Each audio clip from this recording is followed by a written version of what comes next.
Hi there everyone, my name's Dave West. I hope we're all doing well. So welcome back to the ultimate video test, and today I'm checking out the Samsung Galaxy S22.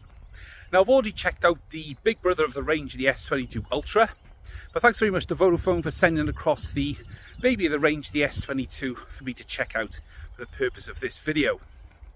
Now, as with all ultimate video tests, I'll leave all of the main camera specifications down in the description, and I'll just run through some of the high-level features throughout this video to help save you a bit of time.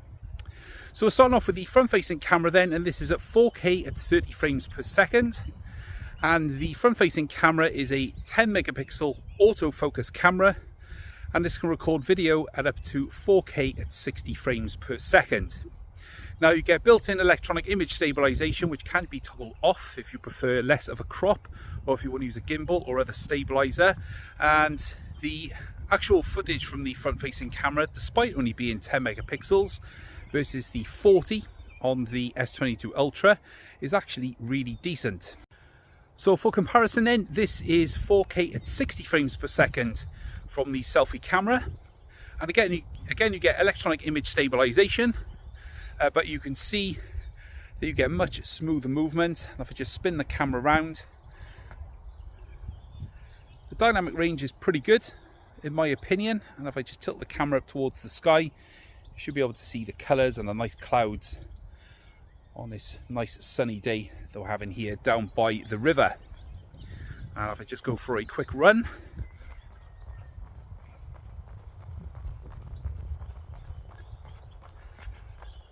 that should give you a reasonable indication of how the electronic image stabilization keeps up when you turn on a bit of speed. Now, as with other Samsung models in this range, you also get portrait video mode on both the selfie and the rear cameras, or camera rather. Now this works pretty much identical to the photo portrait option, which by the way on the S22 series is really damn good. And what it does is it records at 1080p at 30 frames per second, and I think what it's doing is taking one portrait shot every second, and then it's compiled into this video form. I think the result is really good. You get a nice cutout effect around me, as you can see here, and when it really nails the portrait effect, you'll see a little ready description on the screen in yellow to let you know that the portrait effect is working. I think it looks pretty spiffy indeed. And you get electronic image stabilization as well in this portrait mode on both the front and the rear cameras, and I think the effect looks pretty good indeed. Alright, so spinning around to the rear cameras then. So there's a triple camera setup on the Samsung Galaxy S22. I'm starting off with this 12 megapixel ultra-wide camera, and this can also record video at up to 4K at 60 frames per second. Now this is 4K at 30 frames per second, and as you can see, the electronic image stabilization is doing a really good job of keeping everything nice and stable. And the good thing is that with the ultra-wide camera, even with the electronic stabilization switched on, you still get a nice wide field of view, so it's not at the expense of a large crop which you can get on other handsets.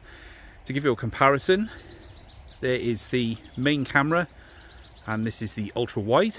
And as you can see there, the 30 frames per second option does allow you to toggle the video between each different lens as you record, so you don't have to stop, start again, select your lens, and then go back to where you were. It just allows you to switch as you go along.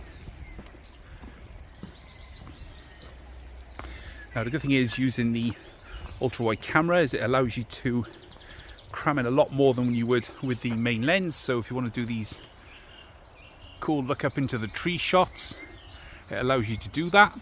And while I'm here, it's a good chance to check out the dynamic range, which is actually really good.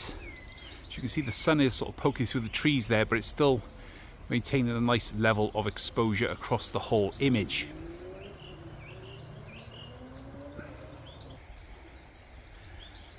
Alright, so moving to the main camera then. Now this is a 50 megapixel autofocus camera. Now this can record video at up to 8K at 24 frames per second or 4K at 60. So I'm just going to do an autofocus test with the main camera. Now because there's a lot of greenery, I think it's getting a little bit confused here. So if I just move around and see if we can get a lock on these leaves on this branch here. Might need a bit of encouragement. And there we go, you get a nice depth of field as well behind this camera. If I hold my hand up, you can see it gets a nice smooth lock on that, on the main camera, which is cool. And stabilization, as you can see, is also really good from this lens.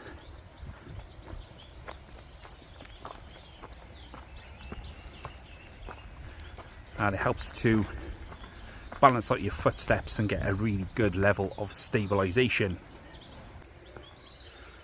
Alright, so let's check out the telephoto lens, and you can see that also does a really good job, and it's actually very detailed for the type of lens that it is. So this is a 10 megapixel camera, and this offers you 3 times optical zoom using both photo and video. Now in lower light situations, I will do a separate video for that, but in lower light the camera decides whether it can handle the lighting scenario, and if not, it will actually then crop off the main cameras. It will be 3 times digital crop of the telephoto camera. But the good thing is you get autofocus with this telephoto lens as well, and that is also really quick to react. Now this telephoto lens also works for the phone's portrait mode in photo, and the results are really nice. Samsung have really upped their game in terms of portrait mode, especially for photos over the last few generations. But as you can see here with video, you get a nice depth of field, you get a kind of narrow depth of field as well, so everything looks like it's much closer and on one plane, as you can see behind this plant here. Now whilst recording video, you can grab a snapshot as well, so you can save those into your photo roll and use them later on. And you can see here that the stabilization also works really well on the telephoto camera, allowing you to get closer to subjects and maintaining stability, which is great.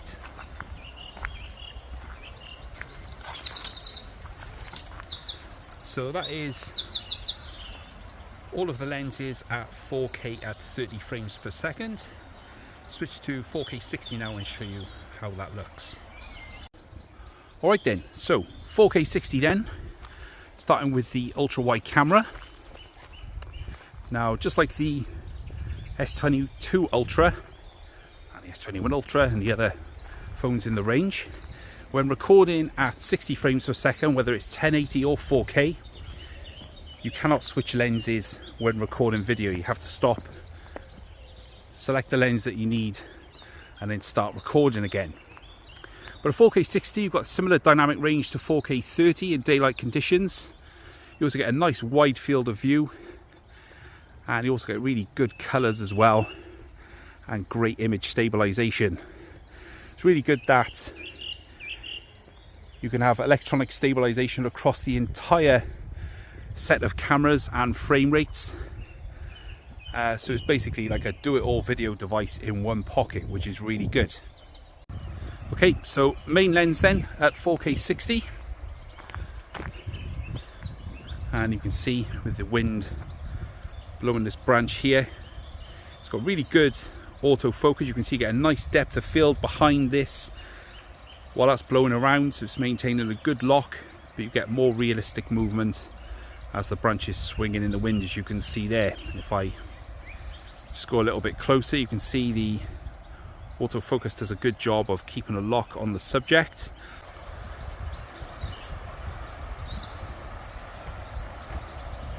So if you look at the moving water here, it's nice and realistic using 4K 60. And hopefully you'll get a good idea of the audio recording as well, using the stereo mics with the water as it passes down off to my left.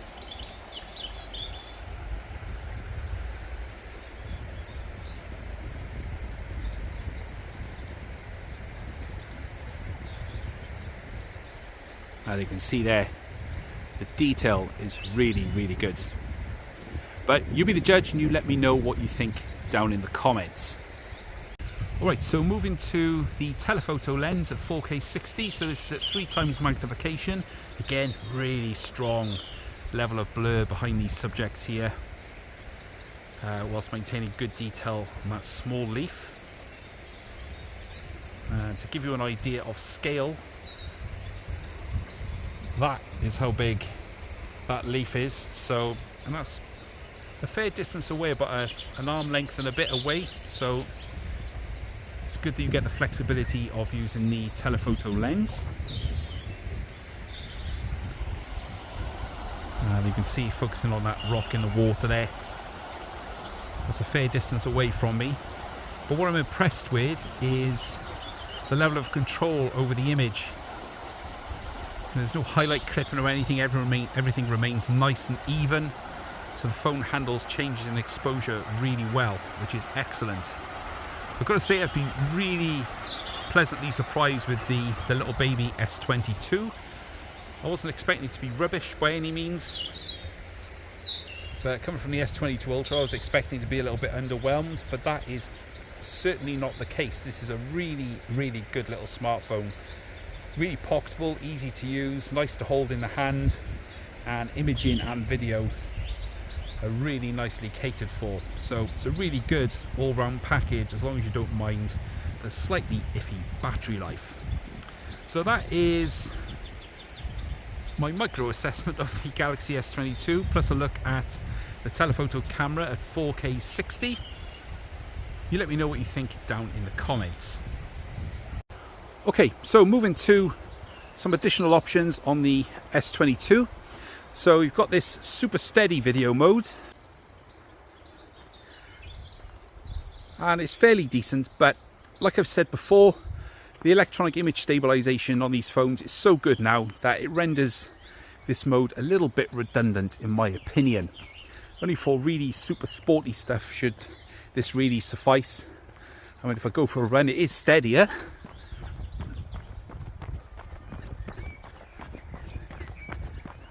But I'm not so sure that people are going to buy a phone for sports related video. You know, GoPro was invented for things like that. Whilst it's nice to have the option on the device you have with you, I don't think it's as relevant now as it was way back when the Galaxy S10 series was available. And just for comparison, here is super steady mode at 1080p at 30. This is the main lens, and that is the ultra wide lens, just to finish things off, just for completeness. But it's not up to me. You let me know what you think of the super steady mode down in the comments. Right, so to finish things off then, this is how portrait video looks from the rear camera. Now, I can't use the telephoto lens because I simply cannot get my arm far enough away for it to work. I'll just look super cropped in. But this is using the main camera, and again this is 1080p at 30 frames per second. And just like the front facing camera, you get a nice blurred background and really decent portrait effect from the rear camera. And also you get the image stabilization and the stereo audio as well. So all told, this is a really well-rounded package on the Galaxy S22. You can do pretty much most of the things you can do with the S22 Ultra, minus the super extended zoom. So all in all, a really impressive package. But you let me know what you think down in the comments, and I will get back to you as soon as possible. And don't forget, if you're new around here, then please do consider subscribing so you don't miss more videos coming like this on this channel very soon. But for now, this has been my ultimate video test for the Samsung Galaxy S22. My name's Dave West, and I'll catch you guys later.